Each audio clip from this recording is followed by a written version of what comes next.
Welcome, and we're back. So we're super excited to be here, not just in a studio, but in the Dabbler Depot studio with the Dabbler Depot crew themselves. Welcome, guys. Cayle, Will, thanks, guys, so much for being here. Oh, my gosh. Thanks for coming to our abode. Yeah, we're super excited to be partnering with you guys on an ongoing basis moving forward, but also to have you on and to be able to talk about this place. It's definitely a place that has grown in popularity, and especially with that recent Legacy Cup, which I'm excited to dig a little bit deeper into. But thanks again so much, not only for coming here, but also really for having us. Oh, my gosh, of course. Awesome. Thank you. So sort of take us through a little bit of that journey, walking through that Legacy Cup itself. So what brought each of you to the Minnesota cannabis industry? What brought you each to the depot itself? And sort of what has the journey here been like? Oh, 100%. For me, like jumping into the cannabis industry, I come from like the craft beer world. I worked in that world for about 3 years, and I just fell in love with the creativity and just the love that a lot of people put into those like creative efforts. They put a lot of effort into their brand itself, experiences, and like their story. I just think that that is so valuable in terms of like what people are doing in modern business. It's all about like the face, it's about the story. And so like that is really what drove me towards it, is even though it's like this big industry, it still feels like a small business with everybody kind of interacting with each other and helping each other out. Like there are going to be people that like there's infighting in any industry, but I haven't seen too much of it in at least in a little bit of the cannabis world that I've been in. But I would just say that like I just love the community and just like the camaraderie that I've kind of found within the industry itself. Love that. Yeah, so I kind of just fell into cannabis. So I came from the finance industry. I saw like a brand new, like novel industry that was kind of developing, and we can go into it a little bit further later on how I actually got the job here, maybe off camera. But no, I started working in the coffee shop, and they're like, oh, by the way, yeah, we sell cannabis. And I was like, oh, cool, like THC beers. And, I was that guy. And so I started off as kind of the coffee guy here. And then I just started to understand kind of the delivery mechanism of how we are able to sell THC beverages in a basically very welcoming environment where people don't feel weird coming in off the street. And I saw that concept and I was like, dude, this is super cool. And then I just kind of owned it. And so now here we are, a year later, and we've gone from a couple SKUs to a ton of SKUs, and yeah, it's super cool. Yeah, I feel like every time I come in the store, there's like a brand new shelf that's been built in there to have new products on it. It's been really cool. Oh yeah, having people like knock on our door every day, being like, come try out our brand. It's been kind of the fun about it is that we're trying new things out all the time. Okay, so now stepping back a bit, tell us a little bit about Dabbler Depots, like the rise in the cannabis industry. I mean, you talked a little bit about your background in terms of why you got into it. So talking about events and stepping into that, now people are leaving your store with edibles, drinks, and seeds. What has been like working for a cannabis business based on like a traditional alcohol forward type of company? That's really been the interesting thing. So mostly just because the Beer Dabbler itself came from the Beer Dabbler events that have been taking place since 2008. And so kind of finding our footing within that world has been really interesting. Of a lot of our customer base, I'm sure that a lot of people that are like on our email list and our customers that we've had in the past are people that are aligned in the beer world. Right. And so it's been interesting to try to find the trends that beer drinkers do want and the trends that customers that are traditionally coming to the Dabbler Depot that not necessarily for cannabis, but then we can also bring them in as like our own customers. And even just people coming in just for cannabis, and they might not even know that there's also alcohol here. So it's kind of been fun to see both sides of it. Yeah, like I think the big thing that coming from a traditionally beer-centric business, we've had a lot of relationships with breweries and the brewers and the owners of these breweries. And so we initially started our THC product line, I think it was like North, Trail Magic, and I think there was one other, Clarity. Clarity was the other one. And so we started with 3 SKUs, and then the floodgates opened because all the breweries kind of started to jump on board. And coming from the Beer Dabbler and wanting to help support that and launch that, because Minnesota was one of the first where the breweries kind of got free reign to make THC product. We were able to kind of help them take that ball and run with it. And we were able to support the breweries in that regard. And I think, touching on the liquor store side, like people are coming in for alcohol. We sell a lot of beer here. We sell a lot of wine here. We have people that are unbelievable at spirits. And this offers a non-alcoholic option. And we've seen the rise of dry Januaries just in the last several years. And being able to offer a non-alcoholic option, like the number of people who do come into the coffee shop that don't even set foot on this side, it's a cool way to be able to introduce them to something that, previously this business hasn't really been able to offer. So, yeah. So I've got a question, Will. As the cannabis buyer here at Dabbler Depot, what helps to distinguish the products that you choose to, put on the shelves? Yeah, I feel like at first it really was like trying to get as many in our door as possible, just because there weren't too many out there. And so I just didn't want other people to beat us to the punch of getting some of these brands in here. And so that was kind of my method for the start, was just like, well, what don't we have that somebody else has? But now that the market is like very, very oversaturated, we can kind of be picky now.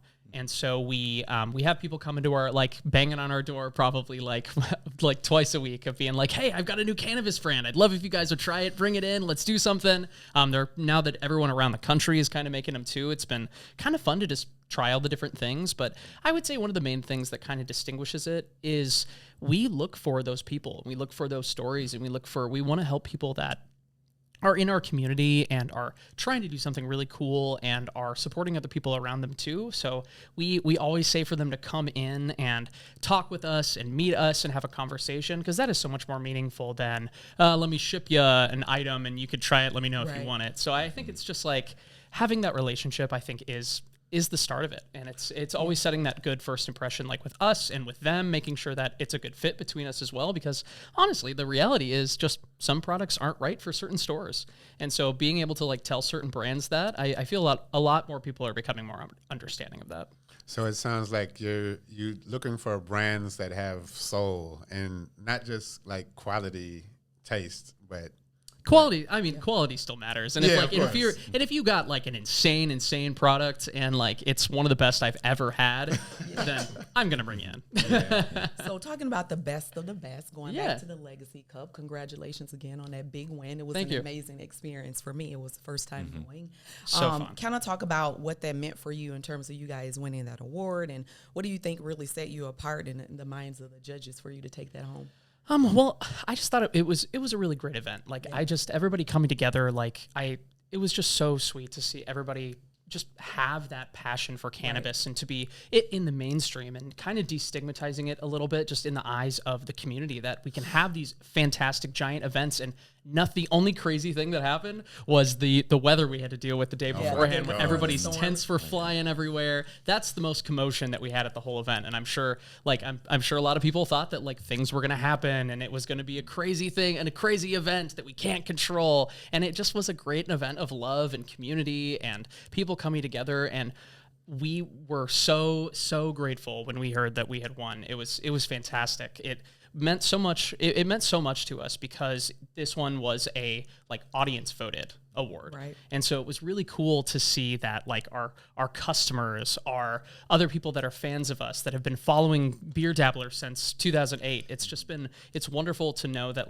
we have people that care about us and that are fans of us. And so it really it's hard to speak words to it just because it was so the moment when our boss came over with the trophy, it was the People's Choice Award is, nothing compares to that versus the it's expert judges. Well, and I think it just shows you that the effort that you guys are trying to put in, that energy you're trying to create of really being Minnesota forward and Minnesota focused is coming through. I come into your guys' shop and learn about brands that I had not heard of before that are blocks away from where I live. And it's really cool being able to come in here and see that. So very well deserved. Congrats again, guys. You guys are innovators, and community is very important to you. And you guys had some fun back in October with your Halloween event, and Tanner was in his costume. So talk a little bit about that in terms of being I think the first legal cannabis event in the state since legalization, and tell us a little bit about that perspective and what do you guys have in the store in the future? Yeah, the Halloween party was a blast. We were a little worried about it because we were looking at the weather and we thought it was going to rain, and then it looked like it was going to sleet, then it looked like it was going to snow for most of the day, and so we were worried that everybody was going to get stuck outside. All of our THC vendors were going to be outside, stuck in the snow, in the slush, battling the elements, and but no, we were really happy to see how it turned out. It was so much fun. Like we just got to share a fun night with a bunch of local brands, and the biggest thing is we were able to bring in some new brands that previously we just hadn't gotten to bringing in, and everybody got to dress up. They got to decorate their booths. They got to share their stories. I know, like, Me Soda Essence had probably one of the coolest booths there. Absolutely. But it was super fun. All the guys had a blast. It was good to really like have a community moment that we haven't had to really have yet with everybody in the cannabis industry. So yeah, well, as Shayna said, it was that first one with snow that we know of in like the entire state of Minnesota with legal cannabis consumption, legal cannabis sales. It was really, really a fun time. And you said it was going to be a little chilly, but those fire pits you guys had kept it nice and toasty all day. So the cannabis products helped too. That's for sure. not bad. Yeah, and it's crazy to think that we've only been legal for a few months and we're already heading into 2024, and there's been a lot of changes happening from the state level. So what does 2024 look like for you guys in terms of what we can expect from your team? Yeah, dry January is going to be a big month. We're having a blast in the holiday season right now. We've got we want to start working on some new products. That's definitely a big thing that we want to do into the new year. We get to see a lot of what our customers are looking for and what wins at our point of sale. And so we want to see if we can make something cool for our community here. And then we also have another big project coming early next year. So you'll have to stay tuned. I can't share a little bit anything more than that, but you guys will have to stay tuned on our social media. But we'll do a big reveal for that. So awesome. Well, we'll definitely be on the lookout for that. That sounds really exciting. All right. Well, so we have a number of people that listen and as of today watch our show. And so one question that we get a lot from the brand side of stuff is what can they be doing to really get in touch with you guys? If they're interested in having their products in your store, like, is just showing up with their product the best way to do it? Is sending you an email? Sort of, how's the best way to get in contact if they want to get their product onto your guys' shelves? I would say, honestly, either sending an email and just kind of introducing themselves and honestly setting up a meeting to, like, my favorite thing has been with, like, Cayle and I kind of tag team our kind of initial meetings with people and just kind of give them our vibe, kind of feel out their vibe and see if it's a great relationship that we can start. And so I either coming right into the store, but I would say, like, setting up a meeting with us is probably the better bet, that both of us are here and we're able to chat. But I mean, honestly, if you ever wanted to just come in, check out the spot, introduce yourselves, drop off some product, that's always a great method too. But feel free to always just send us an email and we can get a relationship started. Sweet. Is there an email you want to drop here that people can be reaching out to? Yeah, they can just send it right to thc@dabblerdepot.com. Awesome. So I want to take this a little bit further, if we don't mind. Yeah, for sure. What compelled y'all to, like, reach out to us to try to form this partnership? Like, oh yeah, so I actually think I met Tanner at the cloning class. Yeah. It was the day before legalization. So what was that? The 30th of June. 31st of July. 31st of it July. was just a couple hours before legal cannabis in Minnesota. Okay, yeah, that was so I met Tanner briefly. The event was super cool, and I've started following the Minnesota Cannabis College a little bit more closely after that, and being able to kind of shake his hand and talk.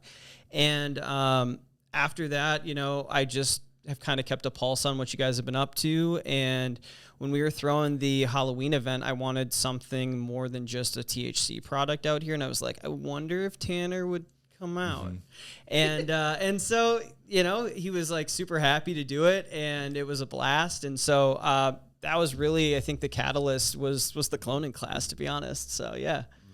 I love that. Well, and I think it shows the power of really the community events that we're trying to host, but that others are hosting as well. I mean, that Halloween event is a perfect example. The amount of connections that we made with people that had no idea that there was a Minnesota Cannabis College, or really that there was education around cannabis generally. You know, they knew about cannabis products, but that was sort of where everything stopped in their mind. So truly, I think it's been so cool having this place as an education hub out here, and we're excited to be able to bring the podcast here. So thank you guys for having us. Like I hadn't heard of you guys until I saw your discourse on the OCM leader and all the conversations surrounding that, just because that was what everybody was talking about at that time. So, and I just really appreciated like the info you guys were giving out too. It wasn't just like, because you hear from when all of these things and rumors and information is going out, it's kind of hard to find like a place where people have their facts straight. And so it was cool to listen to your guys' podcast on it, where you're talking about some of the information that's coming out and keeping people educated on that kind of thing. Yeah, well, we appreciate it. Yeah, we definitely really appreciate it. Well, I just have to say, when Tanner first brought the potential partnership with us, I didn't even know about the Dabbler. Well, I live in Nokomis, so I did see the shop. I haven't been in there yet. But I knew about Beer Dabbler and the Beer Dabbler festivals, so I was like, these people know what they're doing. Even before I went into the website and found out what you're doing here, which I'm in awe. I'm in awe. This is such a really beautiful nice place. space. The energy is great. Yeah. So I think this is a partnership that's it's going to thrive. I think y'all are very smart to do this with us, and yeah, we're very grateful for the opportunity, because we exist to help people who would like to find a career or who want to start businesses in this emerging legal cannabis industry. So as a nonprofit, we're here to help other people. So I've been in the cannabis space in Minnesota for like 9 years now. And before legalization, I have to say it was a very divisive space in terms of like entrepreneurs and advocates. Things have been much better since legalization. So I'm encouraged. But yeah, thanks for creating this space for us and for doing such exemplary cannabis business. Oh my gosh. Well, I really appreciate you saying that. Thank you. Yeah, and to piggyback off of that, I think the cannabis industry is very overwhelming. There's so many different directions that you can take. So if either one of you can answer, what would be like the 5 key takeaways for someone who's wanting to start a business in terms of, I believe in failing forward, right? So what to look out for that you think would be important for them? Yeah, I think from an entrepreneurial standpoint, one of the biggest things right now, if you want to stay in the low-dose hemp space, I mean, by all means, this industry is not going to go anywhere if done properly. And I just say that because I see there are some underpinnings of the low-dose hemp world that are going to work, and I think it's better to get your feet wet in that rather than jumping into the controlled cannabis world, the adult use space out the gate. But I think, you're going to have to be ready for compliance. Compliance is a big thing.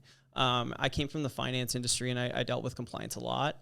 And so when it comes to all of the stuff coming down the track in the next year, but even the stuff that we saw last year with HHC and things like that leaving the shelf, and all of the new rules that continue to come out, making sure that everybody's staying within compliance. And I know you guys have a retail handbook for that. So no, I thought that was super cool too. But another thing too is just understanding that everybody has a market and every product has a market. And that's something that I talk about to vendors that come in here, is understanding like, I'm no Nostradamus or anything when it comes to this stuff.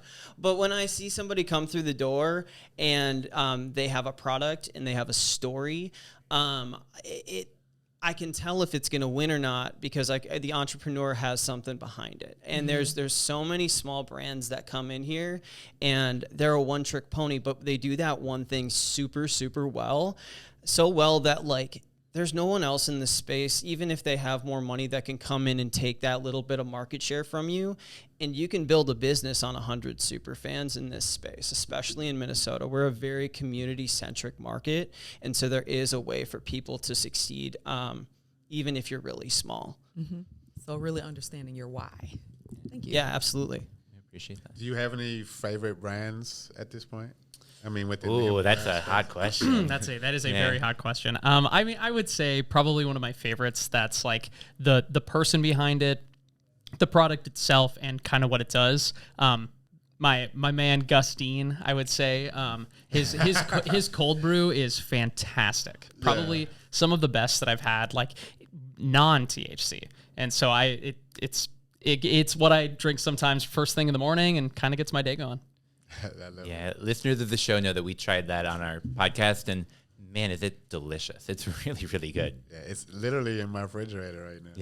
Yeah. Like Gus Dean's one of those people that kind of checks that box, right? Like anybody else can still come in and make a cold brew, but Gus has like it's Gus Dean coffee. Yeah. You can't take the cold brew out of Gus, or the thing doesn't work, right? But one of my favorite products, I think, Me Soda Essence Polverones. Those are incredible, and those are another product that like someone can come in and try to rip it off, but it's not going to go anywhere. And so that one can become a staple, and what somebody sees as like a low-dose hemp product that they're like super about, and she can always expand upon that. And I think that's really, really cool. I love that. Well, both products that I have in my apartment right now, so definitely good picks. I highly agree. So we're actually in just a minute going to walk into the coffee shop area, going to pick out some products that we're going to sample on the podcast today. But I have a question for you. For those wanting to have a similar experience, being able to look through the products, being able to look through the cannabis seeds that you guys have, being able to perhaps look through the beer and alcohol section if that's their thing, where would they go about finding the Dabbler Depot? So that you guys can find us at 1545 7th Street West in St. Paul. And we have a South Minneapolis location as well. That is at 4152 28th Street in Minneapolis. Awesome. Perfect. But before we go, I actually have some questions for you guys. That's If you're what I ready to wanted be to in the know. hot seat. Yeah, right. let's go. Yeah. Great. So I got a couple questions for you guys, actually. Ooh, all right. I was So hoping so.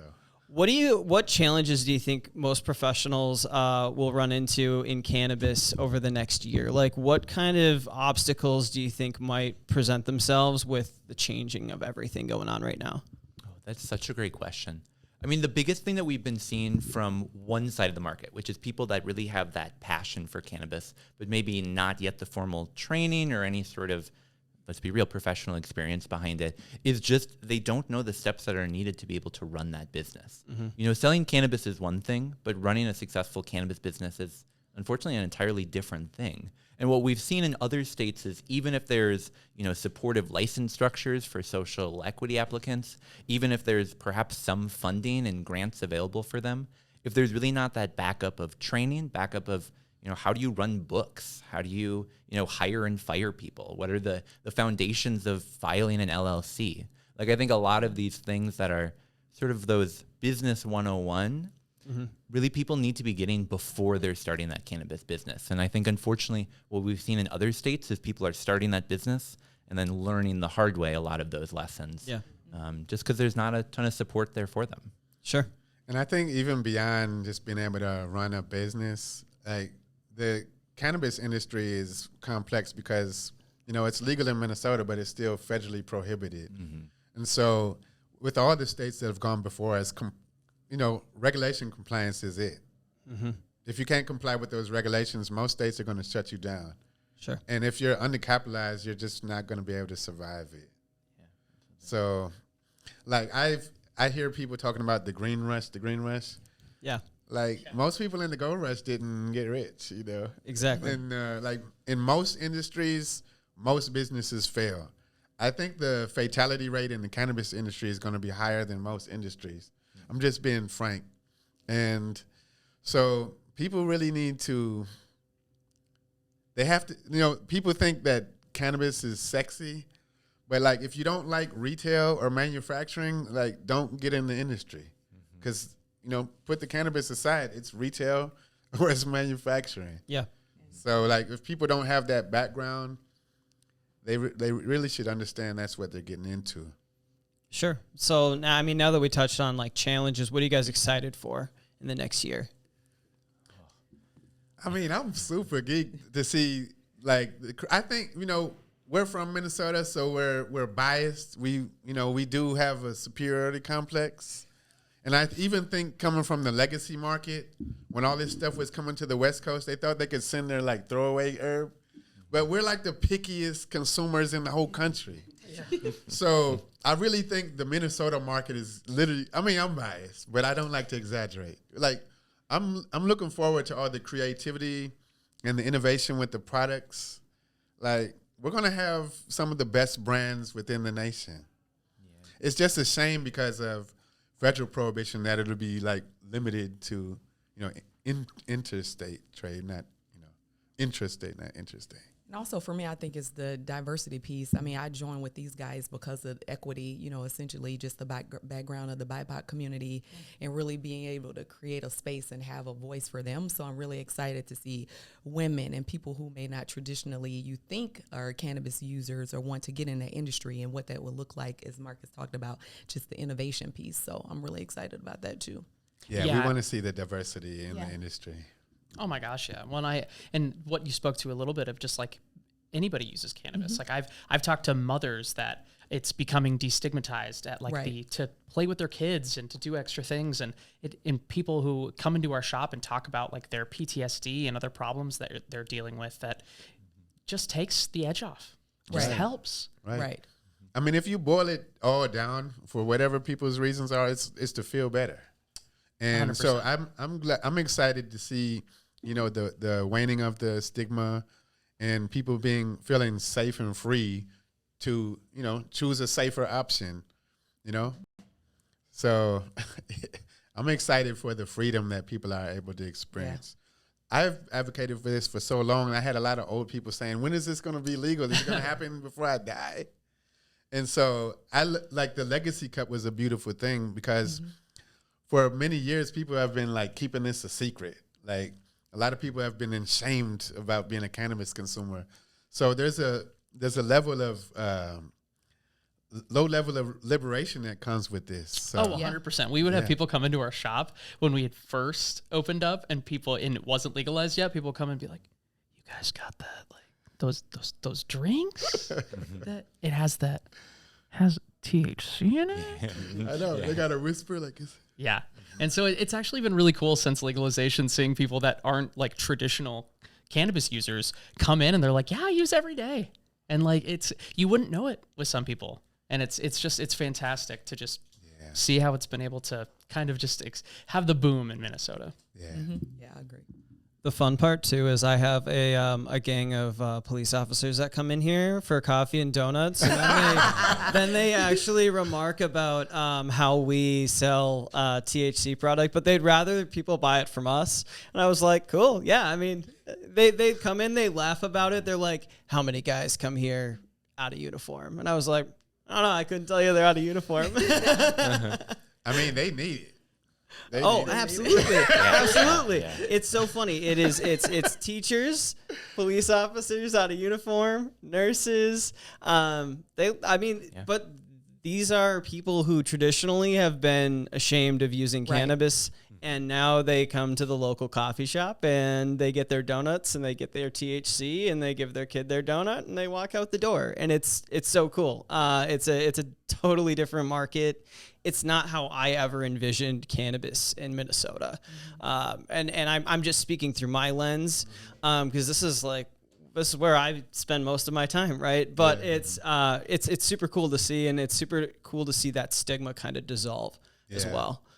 So, as far as I understand it, most people that weren't consumers before legalization, they were mainly afraid not only of being criminalized, but losing their jobs, their careers. Yeah. So this is a big deal. It's not about people having fun, getting high, although that's a good part. That's the fun part. But it's just people being free to feel better. And then I'll say it. I'm excited for the equity part. I'm excited for us to be able to build what I truly believe will be one of the best cannabis industries in the entire country. But what I'm really excited for is to be able to walk into a store and to buy a high-quality cannabis product made by some of the wonderful producers that we know that are producing products today. I think it's going to be really awesome to be able to not have to have it be a stigma-wrapped experience, to not have it to be something that is so linked with that legacy market, which really got us to where we are today. But to have it be an experience like walking into Dabbler Depot, where you walk up to a counter, you say, this is what I want, and then you walk out with your cannabis products. And it doesn't need to be some big ordeal. It can be an errand you run on the way home. Yeah, because it's not a big deal. I mean, the only problem was people being criminalized for this, you know? Or people thinking that you can only just smoke it. There's other ways to consume it. Yeah, So breaking absolutely. down Yeah. that stigma. I Well, if mean, you don't it's- like the smell, then there's other ways. Yeah. Right? Oh my gosh. Especially in like the edible space right now, it's so crazy to see what people are doing. We have THC granola on our shelf. Yeah. THC honey sticks. It's crazy to see just like what everybody is doing. It doesn't just have to be a fruit snack, or it doesn't just have to be like a super bubbly beverage. Like we have some that are non-carbonated. That because there are some people that come in that are like, I hate seltzers. Man, Right. Yeah. I'm not a seltzer fan. I mean, there's some good ones, but people need non-carbonated beverages. Oh, 100%. Yeah. Too. Yeah. So I'm looking forward to the innovation. Yeah. Yeah. Well, guys, truly thank you so much you for so having us much. out here today, having us out here on an ongoing basis, but for coming on today, talking about your experiences, talking about this wonderful place, and just for telling people a little bit more about Dabbler Depot. Yeah, The thanks, guys. people's choice. Absolutely. Yeah. Champs. Absolutely. Well, we'll be back again very soon. Stay tuned.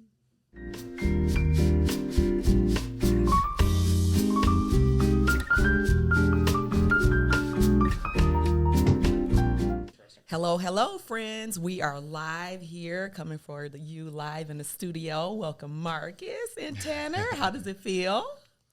Feels like a wonderful time. A wonderful time. Yeah. Are you excited? Winter Wonderland. Yeah. Yeah. It was great. We just had the experience of walking through the store, being able to look at sort of what kind of products are in there, and we're going to be able to try some with you guys today. So really looking forward to it. Yeah, this is gonna be fun. So you guys picked out some products for us to try. Do you want to take us through a little bit about what we're going to be sampling through today? Yeah. So first one we're going to start out with is going to be this newer one from Sharab Shrubs.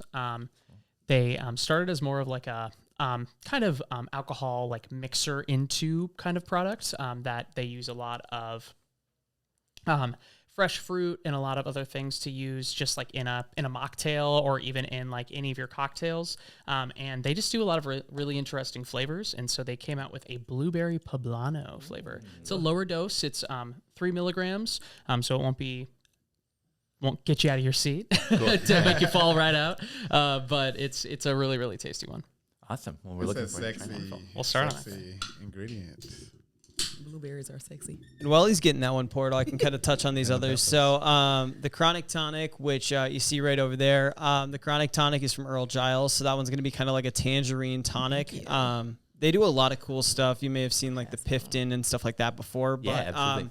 the Chronic Tonic's been, it's just a interesting little beverage. The Bog Boy from Oliphant. So it's the true flavor, or the true name of it is Grandma Got Ran Over by a Bog Boy. And yeah, so the story behind that one, I think it was a couple of years ago. This is a story through like the game of telephone, right? But one of the owners of Oliphant was driving their company vehicle through a cranberry bog, and he swerved off the road and crashed it. And the story around the office was this monster called the Bog Boy came out of the cranberry bog and shoved his car off the road. And so they do some pretty funky art over there at Oliphant, and so they actually drew the Bog Boy. We'll take pictures of it and put it on socials for everybody to see, but it's quite the story on the can. So, but it's cranberry ginger, and the ginger is super forward on it, but it's a great little holiday drink. People here have been going crazy for it. And then the last one is the Utopia Borealis maple. It's like a maple sparkling water. And so you're going to get some of the natural electrolytes from the maple syrup. But I think it's the flavor on it's going to be more like maple sap rather than maple syrup. So it's not going to be sweetened with any additional sugars. So it's going to be a pretty balanced like seltzer. Oh, okay. Wow. Well, you guys definitely created a full spread for us. What I'm super excited about is now that we're in video format, I mean, people can actually see the colors of these beverages. We've been talking about like, oh, it's bright red or whatever, but now people can actually see this delicious colors of these. So, yeah, thank you guys. Which one should we start with here today? I suppose we'll just go right in order. So Beautiful. we'll start with the blueberry, and then we'll just like move on down the line. Beautiful. Salute. Cheers, guys.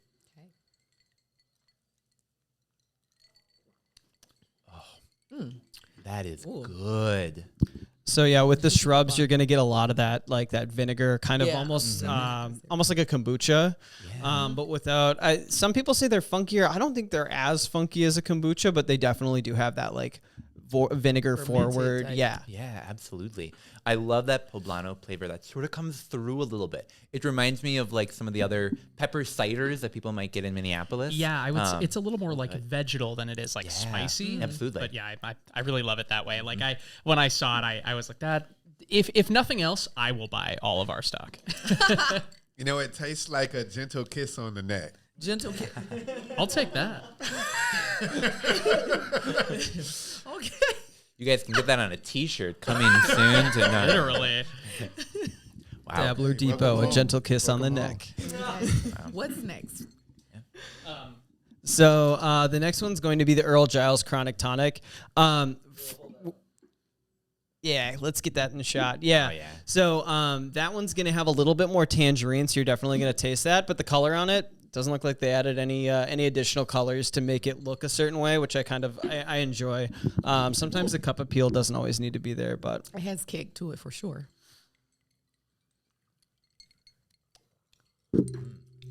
I'm liking that one. Yeah, you can definitely taste that. Does that have actual terpenes in it? Is that what that flavoring is coming from? Or is that all just like a natural flavoring? I think it's just the natural flavoring.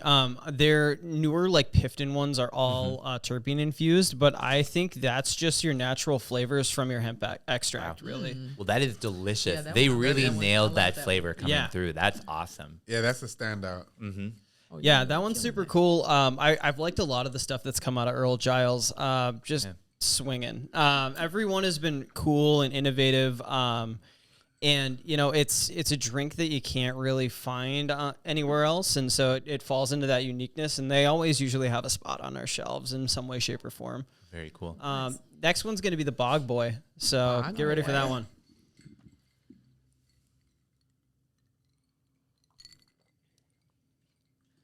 Wow.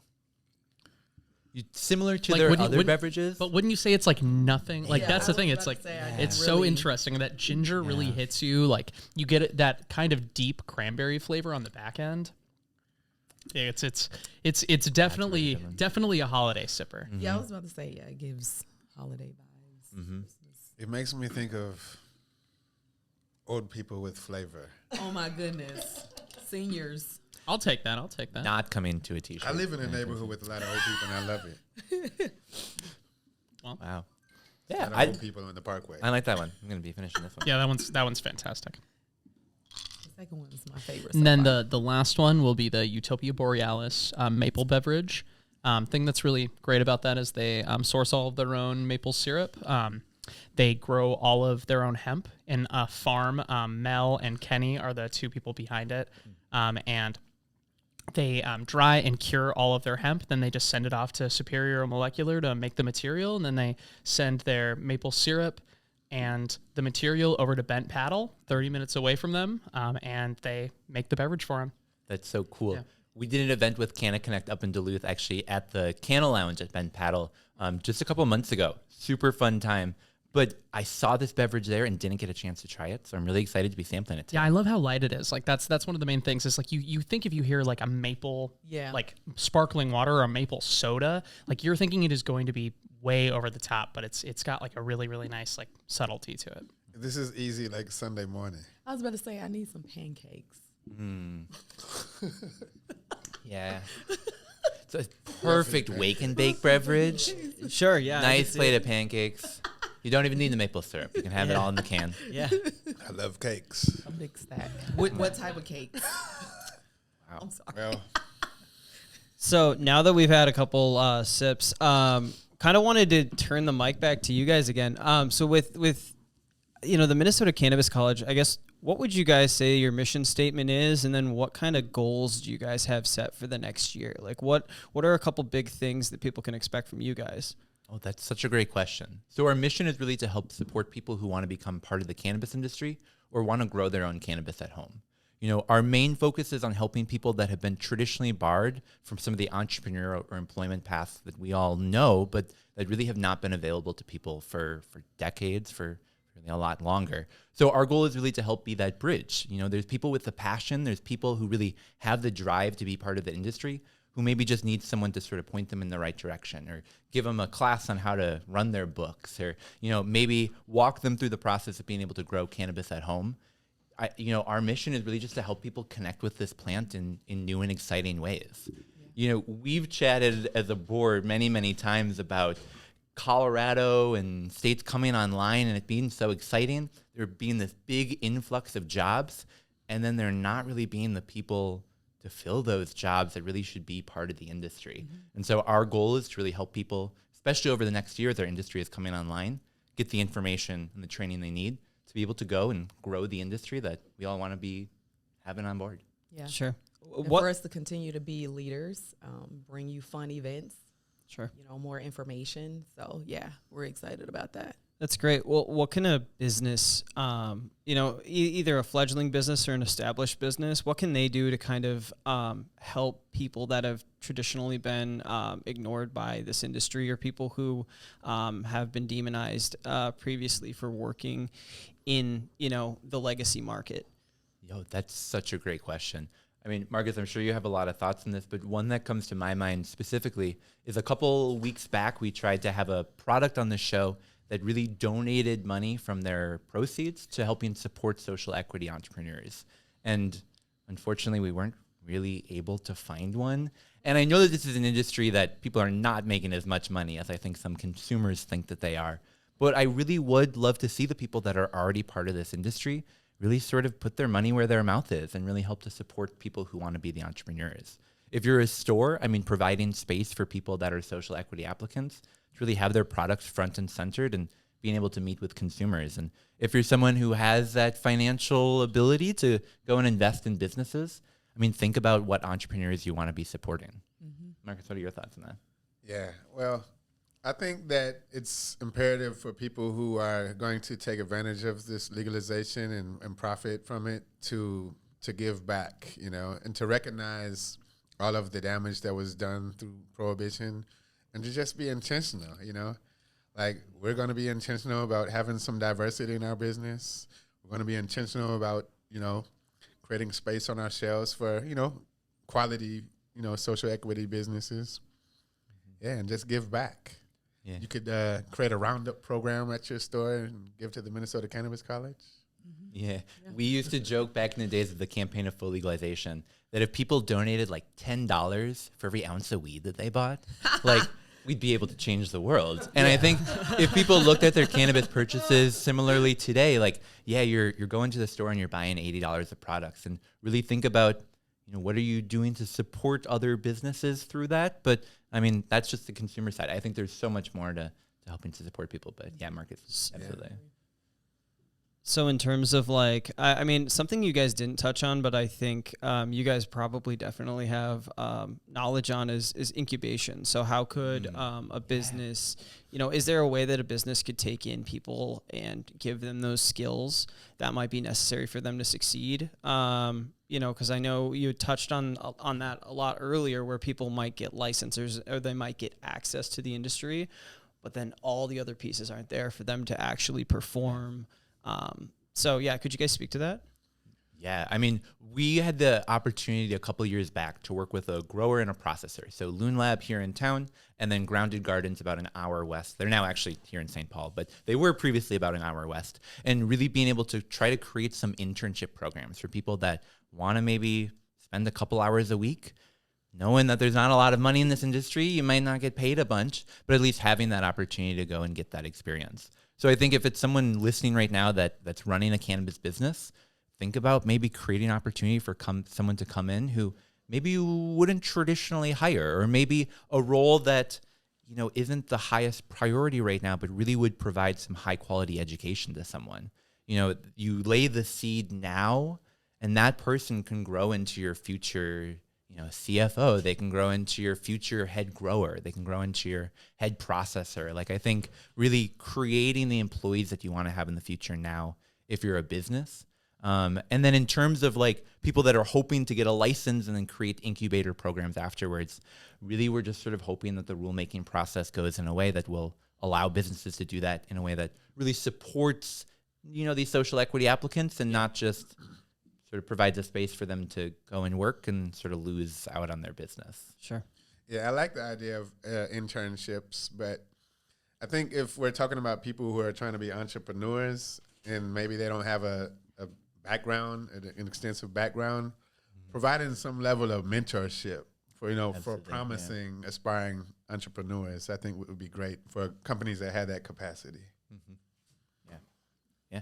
So if you're listening and you have that business, reach out. We'd love to help work with you to bring people into your store, bring people into your lab, bring people into your grow. They really want to be able to put that work in, want to be that future business owner, entrepreneur, whatever be it. Create that space. It's such a great question. Thanks for asking. Like to create opportunities. Yeah. And so I guess what trends do you guys see happening in cannabis that are great and maybe some trends that are not so great that are just kind of coming around here as we move into the new year? What I think is great is you sort of have three people from different angles coming at this. So I think we all sort of have different answers to it. Shayna, do you want to take it first? I think for me is essentially just from a Black woman, just essentially seeing the creativity and innovation stepping up there. I know a lot of women are interested in really stepping out and kind of like eradicating, like, okay, now it's okay to kind of like speak and mention that, I'm a user. So just to really see some of the creative ways and bring that feminine energy to the state, I think for me, I'm most excited about. I mean, the whole hemp-derived market is a new trend. So, like, there's a lot of things we didn't see coming 3 years ago. So, like, I think it remains to be seen how viable the hemp-derived market will be once adult use cannabis is now being able to be bought and sold. So, there's a lot more questions than answers right now. But I'm looking forward to the day when people can go into a shop and buy flower. Because the reality is not everybody, just like some people can't smoke and they want edibles or beverages, some people I'm a lightweight with the edibles. I could smoke for 2 hours, and I'm only going to get so high. But if I have like 50 milligrams, like I might be having like a winter weighted blanket on my. I mean, and it's crazy. There are some people that like you can literally have like an enzyme inside of your stomach that you will never be able to get high from edibles. Right. And so there are some people that they need smokables. Right. That's like the only way that they're going to be able to actually get high. Yeah. I mean, everyone's body chemistry is different. Everybody's tolerance levels are different, delivery method preferences. So I'm excited to see flower. Flower is already available. I mean, they say you can possess 2 pounds at home. Where did it come from? Like, well, I could answer that, but not on the recording.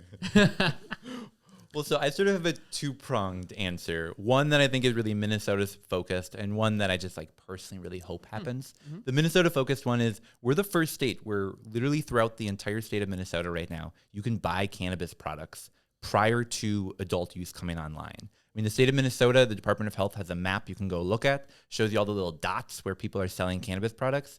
And the first time I pulled it up and saw 2,800 businesses, It was shocking. And to see dots in parts of the state that I never would have suspected. So what I'm really curious to see is, in Colorado, I keep coming back to that, but you had communities that did not have cannabis in it before. Look at the prospect of having cannabis come in and really we're fighting it hard. And to this day, we see parts of Colorado that, you wouldn't know cannabis is legal there. They don't have any businesses that are allowed to sell it or allowed to grow it or really allowed to be part of the industry. But here, even if you go to rural Minnesota, there's likely a couple places selling cannabis already. I'm really super curious to see what that does to really impact where businesses are located throughout Minnesota. And then on the very personal side, I'm a big fan of solventless concentrates. That's something that has not really been allowed here in Minnesota. And what we're going to have that is uniquely Minnesotan is about a year and a half, depending upon who you ask, where people are able to grow cannabis and create their own solventless concentrates prior to any licensed businesses coming online. So it's potential that we'll have people that will have a year and a half of growing and processing experience under their belt. Sure, on a small scale, but at least have that experience before even any stores are open. So Wow, You know, that's fantastic. Colorado, you know, there was a little bit of time where you could grow, maybe prior to that, pretty limitedly, no processing allowed. We don't have that. We can openly grow, openly process, and I mean, I think those are going to be the people that have some of the high quality products that really come online in a couple of months. I think another thing that's important to mention is that there are a lot of Minnesotans who left the state years ago to go participate in these, you know, emerging legal markets that came before us. So they're coming back with a lot of experience and skills. So we're going to have very high quality products here, especially as the market matures. Like 5-10 years from now, like we're going to have products that can compete with any state. Yeah. Completely agree. And I think that like I've seen some discourse online also of some people that like if they leave and come back, like are they really supporting like Minnesota from the start? And it's like, no, I love that people are going and grabbing information from these legal states and figuring it out and then coming on back and sharing your knowledge with the people that are trying to get into it now. Like that's such an asset. Like talking to people that are in the industry that have been in, like Mel from Utopia Borealis, she was in the legal market in Canada for years. And so seeing her experience and different things that she's seen in that market, how it differs from the market here has just been, that's like that information is invaluable. Yeah, we've tried to make it clear to people that there's like a big difference between I work out of Georgia, my office is there, but I'm sort of Minnesota based, so like you can work with me, I'm a Minnesota brand, versus someone who went and worked in another state, but like went to the same high school as me and like worked in another state for a couple of years and came on home. Like that is a Minnesota-made market. Yeah, that's your neighbor. Yeah. We've actually looked at our stats. We see you in Arizona. We see you in other states. Come home. We really need you here. We really want those growers, those processors. Yeah, definitely. A lot of them have moved back already, or they're planning on coming back, or thinking about coming back. And you know, especially if they're in some of those West Coast states that really ruin legalization. Like this is like a mulligan for a lot of people. Oh, 100%. Yeah, you get to watch a state, hopefully, get it right. Yeah. Sweet. Yeah, any trends that you guys are looking forward to over the next couple of months? I mean, you've watched sort of that hemp market shift and change so dramatically over the last year. What do you think is going to come up over the next year, couple of years? So, hey, it's really funny because this is something that we see every day, and I kind of geek out about it because I saw this market kind of develop, I saw the products develop, and then I saw the out-of-state powers come in, and I think right now you're seeing a huge demand for CBG, like no other in the low dose space, like. In the early part of the market cycle, it was like, what CBG? I want 1-to-1 CBD THC, or I just want 5 milligram THC. No calorie, no sugar, please. And then you had 50 of them. And then people kept making them, but the goalposts moved a little bit, and now consumers were looking for something different. And I think now, just chemically, like consumers, we've seen it, at least here, people want CBG. And I think now demand for that is going to be met. I mean, it should be, because we haven't been quiet about it. We've been screaming it to all of our vendors like, hey, come on, let's go. Because those products are succeeding. And I think that demand might be met. And I think we might, the next trend, I'm not too sure. I know, from what I've heard, CBN's gotten a little expensive in the market. So I think you're going to see that kind of peter off a little bit. But I think that, people are, especially now with functional mushrooms and adaptogen-based products, those are definitely starting to see a rise, and I think that market is starting to flesh itself out. Like we brought in Odyssey elixirs months and months and months and months ago, probably 8 months ago. So we brought in Odyssey elixirs about 8 months ago, and I was like, no, this thing will work.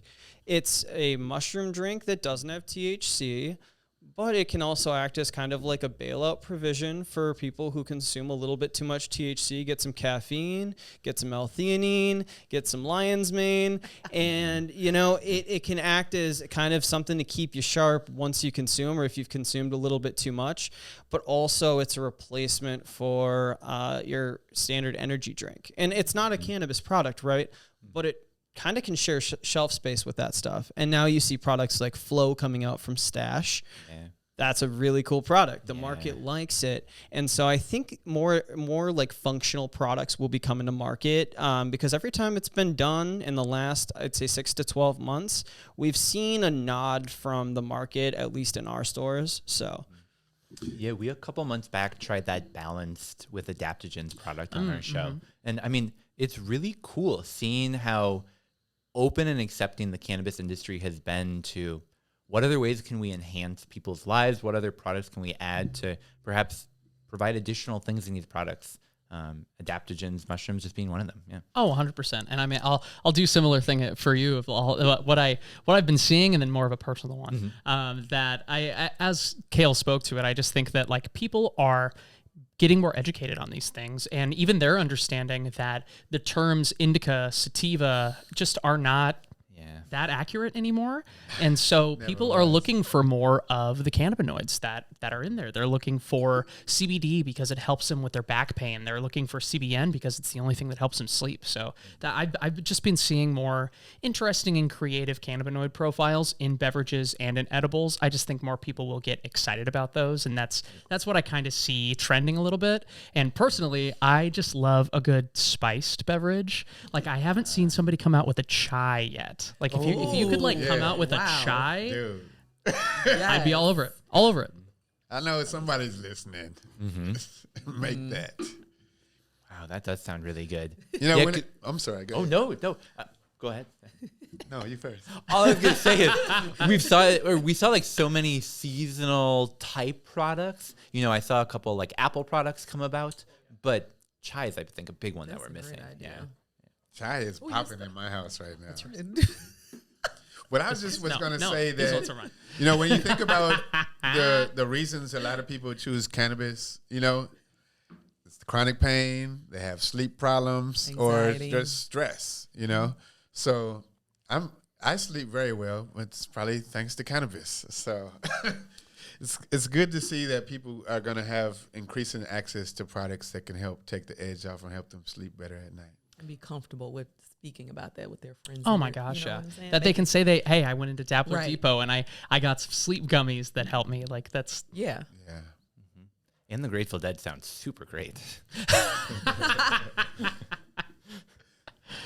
So how would you guys like encourage more people to get involved in the cannabis industry? And honestly, for people that haven't tried cannabis in a while, like how would you encourage those people to kind of get back into it? So I'll talk about the business side, and then I'll let you guys talk about the consumer side. I think if you're interested in starting up a cannabis business, look at what those license types are going to be. I mean, we're going to have a really unique license structure here in Minnesota. It's not like I'm just applying for a cannabis business license. I can do whatever. You really have to fit your business into the existing structure. So I'd highly recommend that you do that.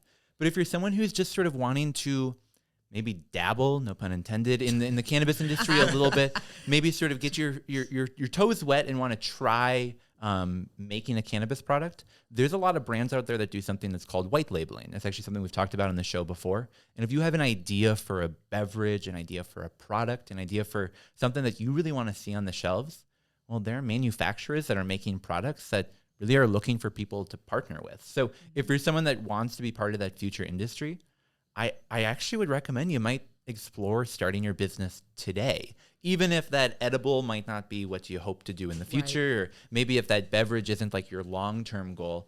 If you're interested in sort of, you know, cutting your teeth on cannabis, you don't have to wait for those licenses to be on board. You can be doing that now. So really my encouragement to people is, yes, look at what those license types are. Think about what you want to do in the future, but don't ignore what you can be doing today. Right. And I think from a consumer standpoint is really having those open conversations, right? We know that a lot of it is generational, where your grandmother or your Christian aunt may feel some type of way, or you know, smoking that devil's lettuce, as they call it, or something like that. Yeah, while they're sipping whiskey. Really having those open conversations and talking about the benefits. We know that people use it for various reasons. So I think that's very important. And also from an equity, just advocating for it. You know, we saw in Tanner, we talked about an episode where there was a child and needed that, you know, for them to, you know, function on a day-to-day basis. So it's not just adults who just want to vibe out and get high and lay around on the sofa, which again is a stigma. People come from various backgrounds like myself. People say, well, you don't look like a smoker. Well, what am I supposed to look like? So I think it's just those open conversations about the benefits of it from a consumer standpoint. What about you, Marcus? Well, I'd like to touch on the business and the consumer side. So there's never going to be as many licenses in the beginning. You know, 10 years from now, there's not going to be this many opportunities. So if people really want to compete in the cannabis industry, they have to get started in the beginning. I mean, it's going to be tough. Like, we don't know yet until the OCM, Office of Cannabis Management, completes the rulemaking process how many licenses there will be. Like, at the Legacy Cup, there was 132 vendors. Not everybody's going to get a license. Right.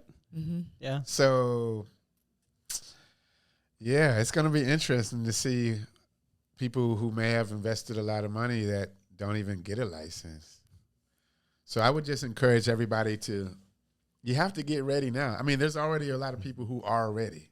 Mm-hmm. I mean, all these people that have products on the shelves, like, they have their infrastructure. A lot of them have their capital lined up. They have their teams organized. So if you want to have a fighting chance, like, you have to be ready when the application process opens. And doing your research, Jen Riza, who is a friend of ours, she is a great resource if you want someone to look over your business idea, provide that legal expertise for you. I think it's very important to have a strategic plan, because it may be that just entry level, getting your feet wet. You know, there's several ways that you can enter, not necessarily just a product, but a delivery service. I mean, you know, you can translate skills. I have a marketing background. Right. So how do you translate that into, you know, tapping into the industry? So there's so many different ways on the business side that you can create an avenue and generate, you know, revenue for yourself. I also want to say this, as somebody who personally is doing business planning I'm going to go for a license. Like, when I think about prospective investors, I don't want anybody whose number one why is making money. Like, right. Yeah. No. Like, obviously a business needs to profit. That's the whole point. But, like, if your number one why is to make money, like, you're not going to succeed. Yeah, you need the passion, but of course you go into business to be independent and make the money. Yeah, but, like, even coming from the legacy market, when we think about quality flower and all of that, like, a master grower told me, like, 90% of it's based on the quality of the genetics. 90% is based on the love that you have for it. Like, you're not going to produce good products if love is not an ingredient, right. You know? And I mean, and you have to be able to pivot in this industry because things change so frequently. I mean, if you're not able to be fluid, you're not going to succeed. Sign up for our newsletter. We keep you up to date and current on the latest in the industry. Nice. Yeah, it's very interesting how, like, volatile this industry already is. It's so crazy. I talk to distributors and different vendors all the time of just this product was selling like hotcakes 1 month and then it dies completely the next month just because the trends change so much of what people are getting into. They'll see an ad on Instagram or their friend will be drinking something at an event and they'll come in and say, well, why don't you have this? And so we're even finding out things from our customers too, who are finding out about these new products that I've never even heard of that are coming to our door with them too. So it's really interesting just to see over the last few months how everything has changed. Mm-hmm. I remember right when sort of that July 1st date switched, it was really exciting. Sort of like every couple of days, there'd be like a new brewery that was announcing a product. And then very quickly it was like, oh, there's a lot of THC products. And then very quickly it was like, oh yeah, we're not going to report on every single product that comes out anymore. We just can't. And it's so exciting to sort of have a market that is, yes, still has a lot of growth to go, but frankly, that is so developed that we have such a variety of products to choose from pretzels to beverages to chocolates to so many things in between. Trail mix, granola, like it's really crazy. Mm-hmm. Yeah, it's funny because, like you said, as soon as July 1 hit, it was just like an absolute barrage of new product, and also a lot of companies dedicating more of their resources to Minnesota. And Minnesota quickly became the largest market for THC or hemp-derived product for a lot of companies. Not only, I mean, obviously the people in Minnesota, but these out-of-state powers. But I think that one of the big things is like, as long as our local players can continue to innovate and find ways to be competitive, like our biggest thing is like, we want to see Minnesota businesses succeed. We want to see good people succeed. And like there are larger companies out there that people see as kind of the Coca-Cola beverage of this THC business, right? And while we want to have those products, we really, really are trying to ensure that we can have a representation of Minnesota and one like no other. We went from like 3 SKUs to 120 SKUs. Wow. And now it's pushing, 200? I don't know. Jordan takes all the pictures for him. You guys have like a waiting list of people that just come honestly, it's like a rotating cast of characters. I know like one of the big things that we try to do is we try to have our core products and our core lines of what do our customers want? And then we have kind of a rotating cast of characters where we take swings on some things. There are other situations where we'll have the entire team try it because we kind of have a horizontal structure when it comes to that. Like Will's the THC buyer and he does his job fantastically, right? But Will isn't always the guy that's looking for new products. So any member of our team is a good person to talk to when it comes to getting your stuff on the shelf. It's not like you have to butter up just Will.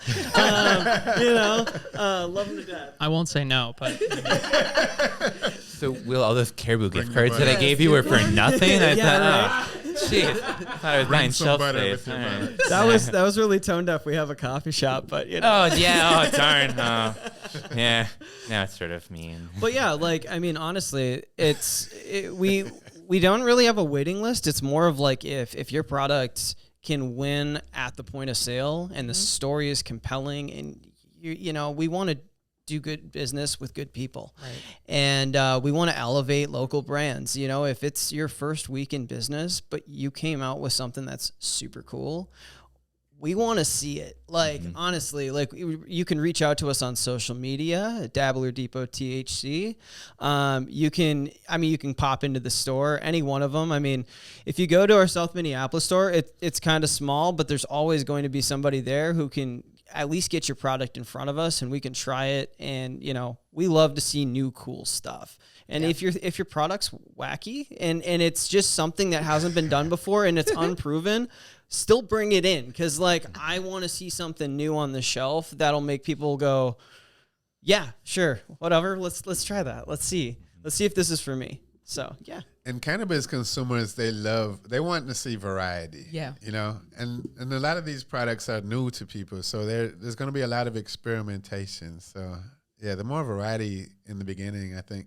Though, how do you like educate consumers who are new to these products? Honestly, that's something that I found was one of the biggest hurdles when I had first started, because working in like the craft beer space for a while, people know beer, people know alcohol. It's been around for a long time. But the main point of when customers come in has been educating about, because they'll see that it's Delta 9 THC. They'll go, I don't like that Delta stuff. And so just educating them about like what Delta 9 is, what Delta 10 and what Delta 8 is. They might have seen extra letters after different things, explaining what like THCA and THCP, things that they might be seeing when they went into a lot of these smoke shops before a lot of these products were available. They're going into there and being like, I'll pick with the first thing I see on the shelf.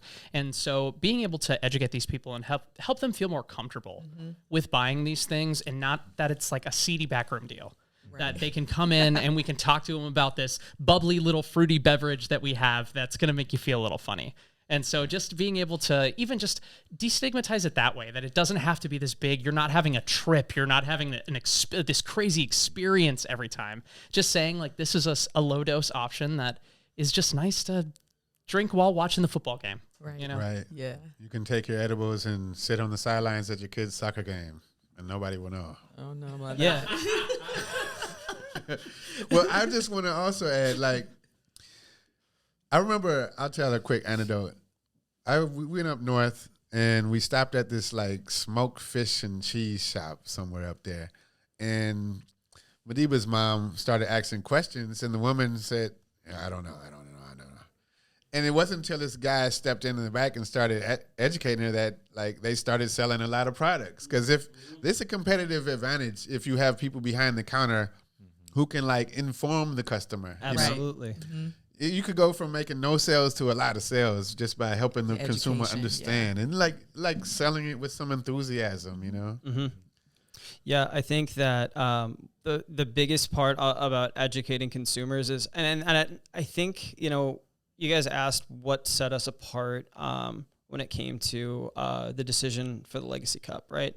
And it was a people's choice thing, but I think what kind of sets us apart is like all of our guys have a love for the plant, right? And they, I came from like a harm reduction background, so like I've been a huge advocate for harm reduction, and with THC, the biggest thing with any chemical is just understanding how it interacts with your body, right? Yeah. And there are some chemicals that are not for you, and that's okay. Absolutely. But you got to know your chemistry, and you know when people ask me, you know, oh, is this gonna get me messed up? And it's like, well, that really depends. Or you know, what do you like? And it's like, what I like might not be what works for you.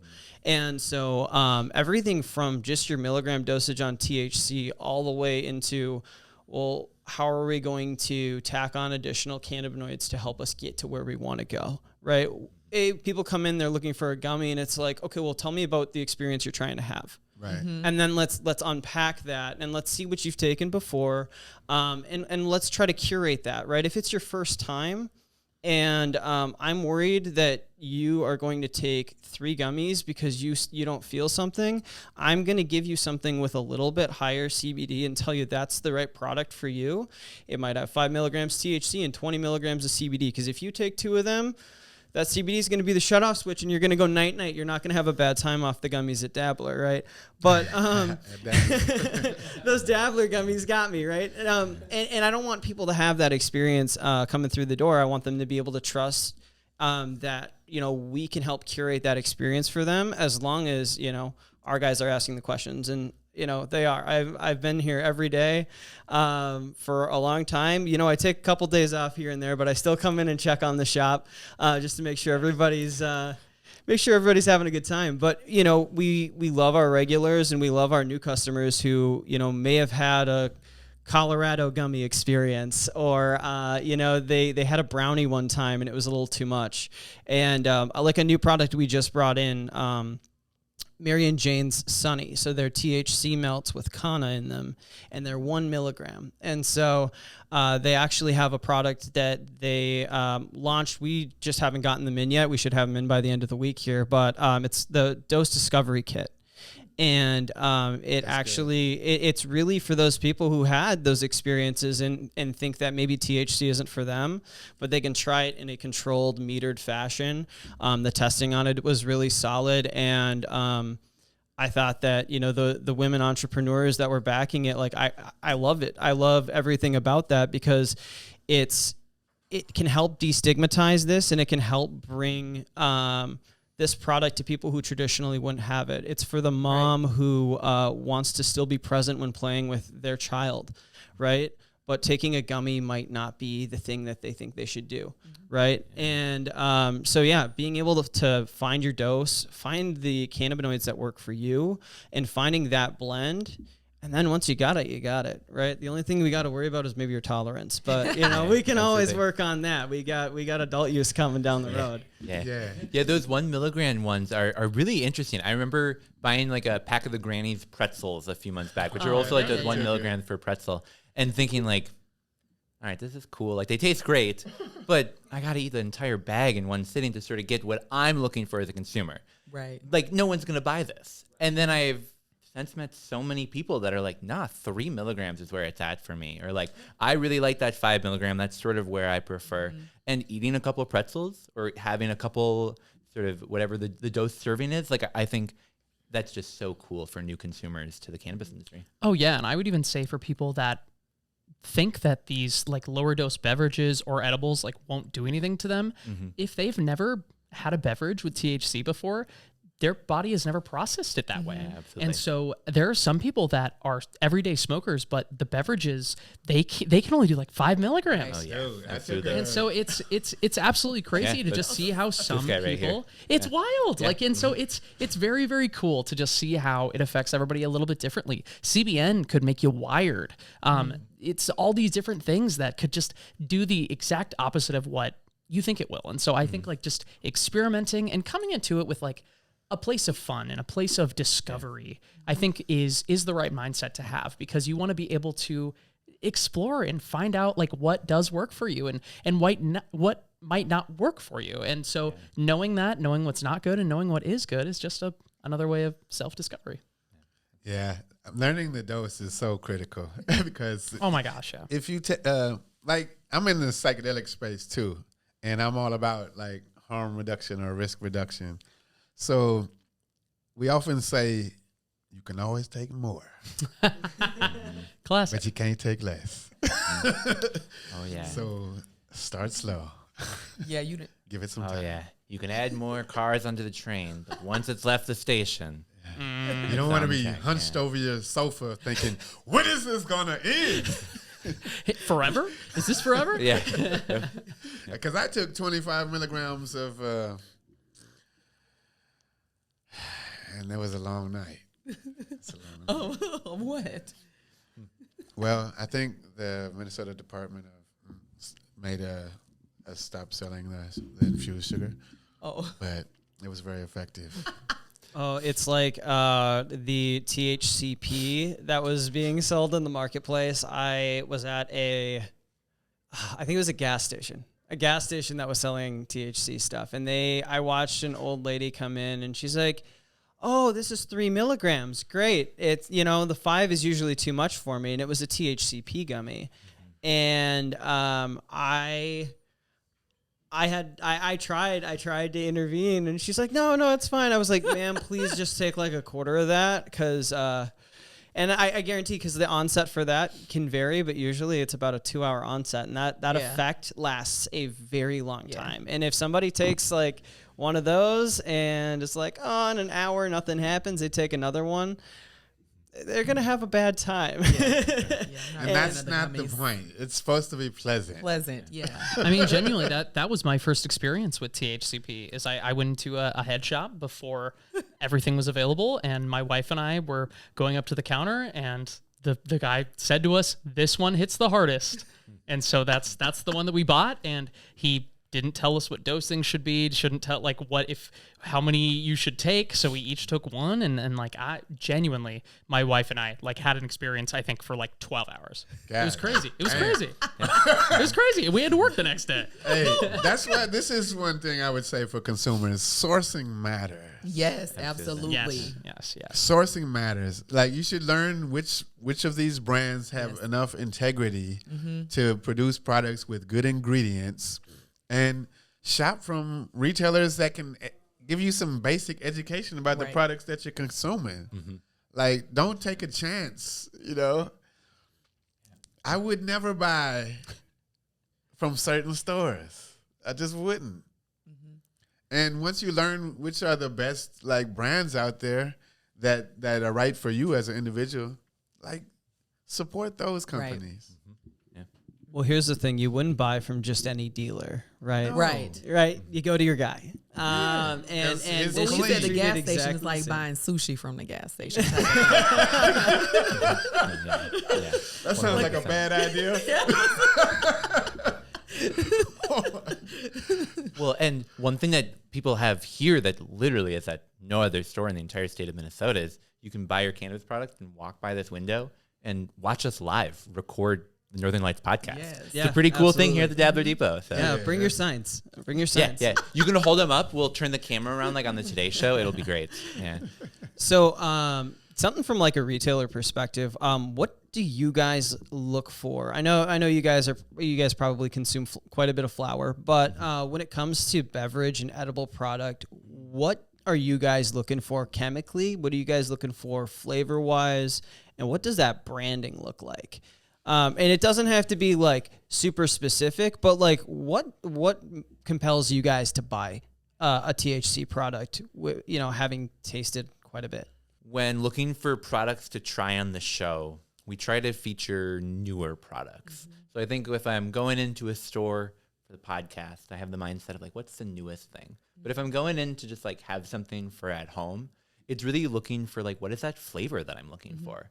Like, I think what's so cool about some of the edibles that we have here is, you'd walk into, I keep shitting on Colorado, so I apologize, but you'd walk into a dispensary there and it was like, do you want the gummy or do you want the chocolate bar? And that was it. They sometimes had the beverage, and that was sort of the cap. And I think what's cool is you come here and, yeah, we've been limited in what we've been able to do, but we've created such an industry in those limits of some of the most unique edibles that, like, when I came to your guys' Halloween party, I was walking around and being like, wow, I never thought of that being an edible before, but yeah, that sounds cool. Like freeze-dried pieces of fruit. Like, yeah, that sounds great. Granola. Wow, I love that. Like, I think what's been so cool as a consumer is just seeing what are some of those unique sort of niche products that people are finding and making.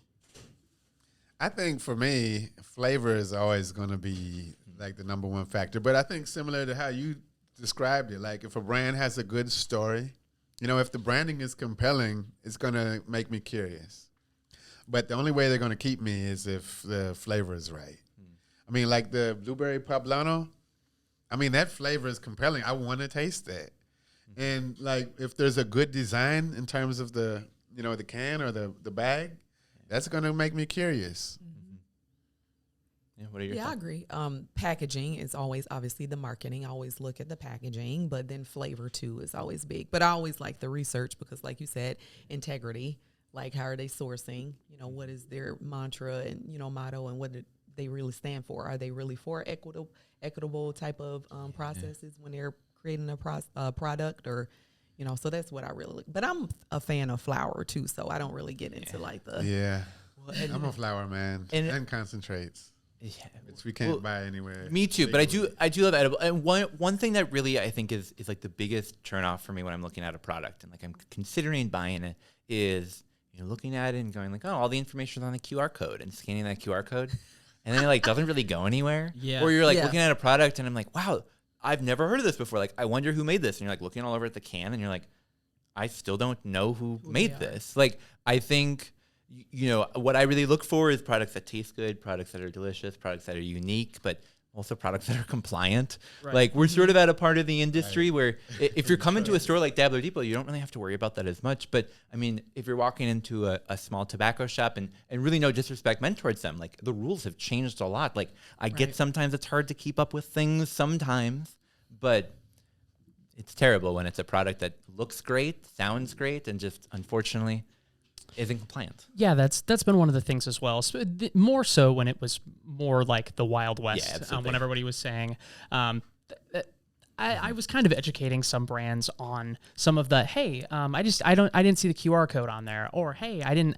There's no expiration on here, so just letting some brands know that just because now it's a little bit more laid out, but as of before, when it was just kind of an open playing field, there were some people who went exactly the way they went for beer, that they're like, well, I just have to say how much is in it and say where it's from, and that's it.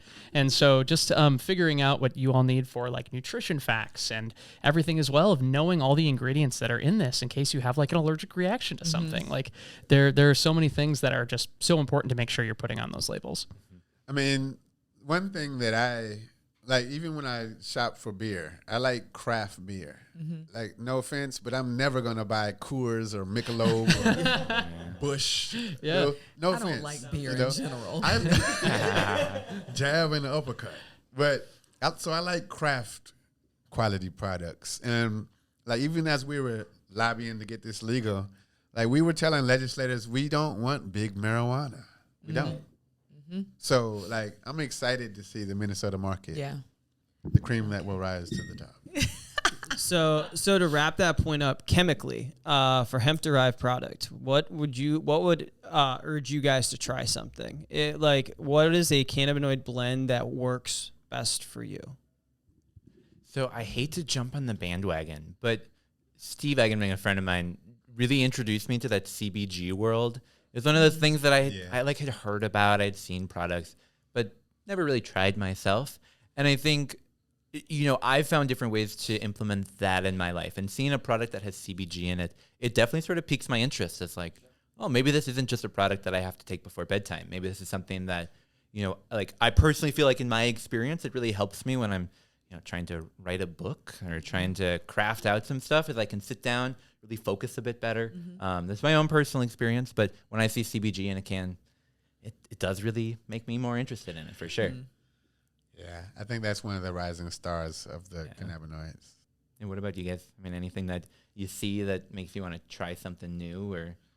No, I don't know, but what now I think I have to say is, like you mentioned the point about the pseudoscience of the categorization of indica and hybrid. Like I've given up. Like if people want to like, it's real. I can tell the difference. Sativas hit me this way. I'm like, okay. But I I need producers that are honest, and retailers that are honest. Like, don't lie to me. Yeah, I think it's been exciting, going back to 2019, 2020, we were seeing some of the hemp products come about. Maybe some of the first hemp edibles that were advertised as like a very shadowy CBD plus. But they weren't telling you exactly what other cannabinoids in it. Yeah, it was probably like 6 milligrams of THC, but whatever, it's CBD plus. And I think what's been cool today is, each brand does their stuff a little bit differently, but being able to really figure out, hey, I want to try a product that's a little bit higher in CBD, or maybe I want to try something that has CBN, and really being able to have those choices, I think is pretty cool. Can I say another thing that I've noticed among consumers is that, people that have a lot of trauma, a lot of them want the heavier stuff, or people that, but a lot of people whose lives are not as hard, they want more like the so-called sativa-ish type of feeling. I feel like no you're throwing offense, shots to anybody. No, it's not personal. Yeah. But yeah, like the whole I know what you're kind of talking about when it comes to typically your blue collar workers generally want more of that narcotic effect that that's what they're seeking, right? Because they're trying to deal with pain. And then you've got Silicon Valley people who they want this thing to just be buzzing. They want a match to be lit in their brain, and they're looking for those like thin-bladed varietals, the things that they would be normally getting from what we would call a sativa, right? But generally, I think a lot of people are seeking that. They're looking for the chemical combination that gets them there. They're not looking for the terpenes that get them there. And terpenes have their uses, right? But when it comes to the edible and beverage market, that's one thing that still is yet to be seen. I would be far more focused on figuring out, do I need more CBD? Am I trying to get that that pain relieving effect, or am I trying to be alert and get stuff done? Well, we can look at what chemicals we need to do there. It could be CBG. We could add L-theanine to the gummy, right? And so I thought it's really funny that you've that's a point that's been belabored for you, that people who've had it rough, right, generally are looking for what we would consider to be an indica, and vice versa, right? So that was super cool. So I think like it's important to respect everyone's perspective and their unique relationship with cannabis. Yeah. So it's not like I want to shame people for saying, oh, I'm an indica person or I'm a sativa person. But like part of the education process for the consumers is to like encourage them to be more self-aware. Like we talked about listening to your body before the show started filming. And like a lot of times if people think that an outcome is just based on the product, a lot of times it's based on like how you're feeling before you took the product. Don't pigeonhole yourself. That's the main thing. Don't say it's going to be one thing. Don't think that you're only going to have this one experience from this one thing. Have an open mind. That part, mindset. If your mind is closed, you're kind of robbing yourself of the possibilities for good outcomes. So I know we talked about smoking flower a little bit. Yeah. We like to have this conversation at work sometimes. It's just it's something that you do. What is your guys' ideal smoke circle? Like who's in it? Fictional, real people. Like who would you Well, pick? I'll talk Rihanna because she's a boss, my girl. Fly. We love And Riri. again, breaking down the stigmas like us. You know, you don't typically look like someone who would indulge in it. Snoop, of course. And Willie Nelson, yo, because you know he's like the G, the OG, Oh, yeah, right. and I think it would be great like to hear some of his stories. He's had an amazing life. So But Snoop's off the smoke, so now we need one more from you. no, he is not off the smoke. It not off was the a product that he was promoting. Oh no! It was a smokeless. No, I can't even believe that people thought that he was. He Yeah, it said was I'm an off ad the smoke. It was an placement. It's ad for terrible. one of those smokeless pits. Well, one more because I don't watch the news. Then. Stay up to date, but yeah. Well, I mean, my list probably wouldn't include any celebrities, but if I had to go with celebrities, I would like to smoke with Bob Marley. There's people that are coming in my mind that they probably don't even smoke, but I would like to smoke with them. Oh yeah. Oh, if that was the case, it would be like Oprah or someone like that. Yeah, Well, she that's- used to smoke. Oh, Oh yeah. Might sound crazy, but I'd like to smoke with Steve Biko. Yeah. I mean, I like smoking with these guys. yeah, I'd like to smoke with y'all. I think that'd be fun. yeah, that'd be nice. I was wondering, like, can we actually dab in the Dabbler Depot? But probably not. Who the hell cares? Okay. All right. There we go. Stop you. There we I go. was like, a Puffco right here would be nice. Oh, if only we could magically make one appear from right behind the table. Only one in the trunk. There's even closer than the trunk, maybe, allegedly. Allegedly. I think sort of wrapping this out, three people that I would really love to smoke with, sort of names that people might not have heard of, but that I think people should hear of. The first one is Mark Kurzman. Have you heard that name? Oh, probably not. So here's why. Mark Kurzman is the guy who started Minnesota Normal back in the 1970s. Oh. He was a professor at the University of Minnesota. He was really trying to look at how college students was using cannabis. He also came from a legal background, and he was the person that really fought and got decriminalization here. I mean, there were quotes from lawmakers at the time that said, like, yeah, it's because of this professor at the U of M that we passed this. And there were, of course, many, many more people along the way. Like, I don't mean to limit it to just one guy, but really that's someone who I think has a really unique perspective on Minnesota history. Someone you definitely do know, Oliver Steinberg. He's another person I'd love to have in my I've smoked circle. with him. Yeah, we've actually smoked with him many times. But one reason is he sort of then picked up that torch and continued it on. You know, Mark is currently living in Florida, no longer in the Minnesota cannabis scene. Definitely did his work, but then Oliver sort of picked it up and fought for decades onward. I mean, I'm sure people listening to this have heard that name if you've been even remotely involved in the activism side. He's someone that I think has a lot of stories to tell and a really unique perspective on what the future cannabis industry look like. I mean, no holding shots. We disagree with him on Well, some I'm things. going to fire some shots. Yeah, in a second. absolutely. But he's someone that I'd love to have. And then just to round it out, this guy right here is who I think would fit. If you have those three people in a circle, you can hear the entirety of Minnesota activism around cannabis from 1970 all the way through to today. And I think having that narrative, having that story all in one circle, I'd be passing the joint as much as I can and hoping that they're holding it, telling a story, because I wouldn't be able to stop listening. Can I give more shout outs? I mean, I've smoked with these people or dabbed with them, but Dr. Dabbs, Clement Dabney, Yes. Shout out to Mason Dr. Alt, John Barty III, he's not here. Representative Jess Hansen. I'd like to smoke with Ryan Winkler because I don't think he's ever smoked, and he really should. Especially as the owner of a cannabis brand here in You guys pick Minnesota. people that you already smoke with. And I think Anthony Newby, I'm calling you out. You need to smoke a joint with me on camera. Actually, you know, I don't believe in peer pressuring too much, but Can I turn it back on you guys? Zach Robinson Yeah. should smoke with me.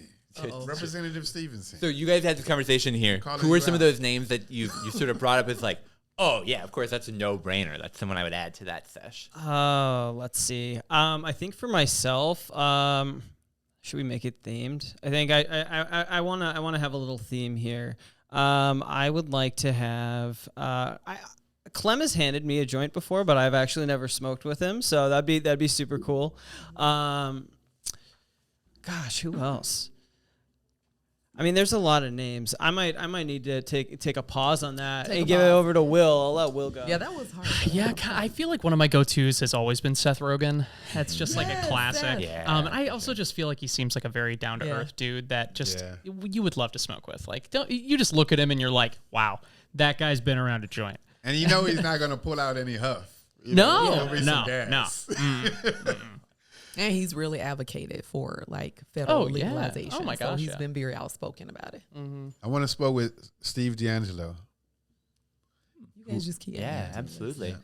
He'd be an interesting one to smoke with for sure. Yeah. Another person who You has said such a 3 people. unique perspective on cannabis legalization, not here in Minnesota, but sort of going back to like some of those OGs of medical and like, I mean, Yeah. they built the Dennis bricks of what our Perron. industry is Oh my today, gosh, for So sure. I want to smoke with Brownie Mary. I know she's Yeah. passed, but Brownie Mary that is, would be good. and she's someone that actually lived in Minnesota. I mean, she likely smoked a lot of cannabis in Minnesota. Not calling her out, but likely, I mean, probably consumed a decent amount of cannabis here in I mean, Minnesota. she made the brownie. She smoked. Yeah, she made the brownies. I think somebody I think I got it. I want Clem out here.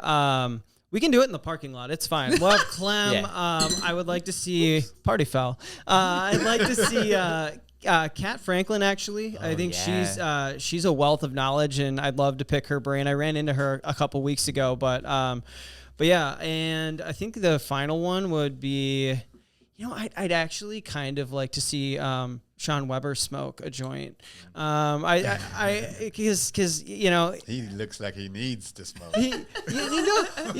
he looks like he's always working, and I would love to I'd love to see him light up and take a load off, because I see him at events and he's always working so hard and he's not working with everybody. But yeah, so yeah, that would be my like local like THC entrepreneur squad that I'd like to have a session with. Well, then I got to give Sean a shout out because I might have, I don't want to put him on blast, I might have smoked a joint with him before because he actually gave me my first paid job here in the Minnesota industry. No way. Way long time ago during the COVID days, I would drive 2.5 hours south to Morgan, Minnesota, spend hours trimming cannabis and listening to a lot of Kids Bop with his kids running around. It was a pretty fun time.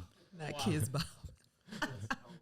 I smoked with a lot more people before COVID, but COVID gave me an excuse to say I don't share joints.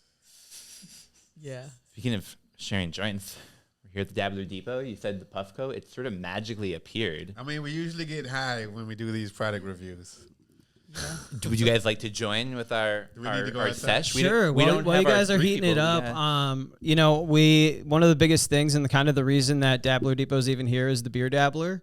And so we got our winter beer dabbler coming up here February 24th. It'll be from 3 to 6 p.m. at the Minnesota State Fairgrounds at the Midway here in St. Paul. We're going to have over 200 breweries represented, 20 food trucks. Always have live entertainment. Last year we had fire and snowcross, but this year is to be decided. To be revealed. But we are the biggest beer festival in the Midwest, and you can get more tickets and info at beerdabbler.com, or you can come visit us here in the store. We've had some THC company representation there before. The State Fair hasn't normally been the place for THC product to be sampled, but hopefully we can change that. So. Awesome. I love that. That sounds like a great time. Somebody's got to sounds fun. facilitate that, though, when they open up the State Fair. Somebody's got to do that. Oh yeah, absolutely. It's something that last year I think would have been really nice, because I don't think there was really a throttle on what was going through those gates, because I was out there. We had a booth out at the State Fair, and it was crazy. I mean, everybody was posted up outside. But yeah, it'd be nice to see some brands, be incorporated responsibly into that, and I think it'd be great. Love that. Well, it sounds like a great time. You'll definitely find us there. That's for sure. I mean, if it's not public, but are there going to be some Dabbler cannabis festivals? I mean, we would love to. It's something that our team has talked about, and actually a little bit more as of recently. I mean, specific details aren't quite there yet, but we have the tools. We're an events company, and we would love to be able to facilitate that. Legacy Cup is its own thing, and this, we just need more festivals in Minnesota to celebrate, and also to help kind of spread the message and elevate more brands and more people in the space who are, activists or who are educators. That would be incredible. Just having another way for people to talk about their ideas and share their ideas. And I think this whole industry gets taken a lot more seriously when you see those large scale events, when you see all of those people who are passionate about something. Right. For sure. And that's something that we saw happen with craft beer in Minnesota and the Beer Dabbler. So I think it can happen for cannabis too. I think craft cannabis in Minnesota has a home. And I think we can have the festivals and things like that to facilitate. So you're saying watch your social media channels? That's what we should be doing? You should probably follow us at Dabbler Depot THC. Sweet. Awesome. Definitely encourage people to do that. Stay up to date. Oh, so you double click this thing and it'll heat up for like 20 seconds and it'll vibrate when it's ready. With what? So it vibrated. So then when it vibrates again, then you're good to go. Yeah. And should we give a shout out to a local brand? The rosin today comes from Heady Boys Rosin Cooperative. Heady Boys. Company. So not something you can buy legally, but maybe come legalization. Then you're good. Probably. What are your guys? So obviously you have the Puffco. What are your guys' favorite products? I know you have a Stores and Bickle. As far as like accessories. Yeah, accessories, like smokable accessories. Yeah, no, I gotta give a plug to Stores and Bickle. They are honestly some of the best products that I've personally ever used. I don't want to give any crap to a different flower vaporizer, so I'm not going to say the name. It might, it rhymes with snacks or something, but it's like a tiny little box. You hit it through, and it produced some vapor. It was fine. It got me stoned. It was great. But when I tried the Volcano for the first time, when I tried the Mighty for the first time, night and day difference. So if it comes to concentrates, generally the Puffco is the way to go. But I tried some on the Volcano for the first time. It really did great as well. So I would say any of the electronic devices that are more on that vaporization side and less on the smoking side, it's really what I've been hitting recently. What about you? Well, I was going to say, you can't beat a mid-sized bong. All right. I mean, as a smoker, I just think smoking is the most manageable way. And yeah, I've been smoking joints and stuff for years, but at this point, I don't want to taste the paper when I smoke. I want a clean draw. And with the water filtration, it has a slight cooling effect too. So the water bong. I go for all my glass to Legacy Glassworks. Shout out to them. Well, guys, truly, thank you so much for having us out today. It was so great chatting, hearing a little bit about your background, hearing a little bit about what you're looking forward to, but also for really the first time, being able to have the microphone turned on us and being able to chat a little bit about the industry. Yeah, this has been super fun. Better and better. Oh, yeah. We've just got so much upcoming, and we really appreciate being able to be out here. So thanks again for having us. Oh, my gosh. Thank you guys for coming. Yeah, thank you. Yeah, we love this space, and we love your energy. Thank you.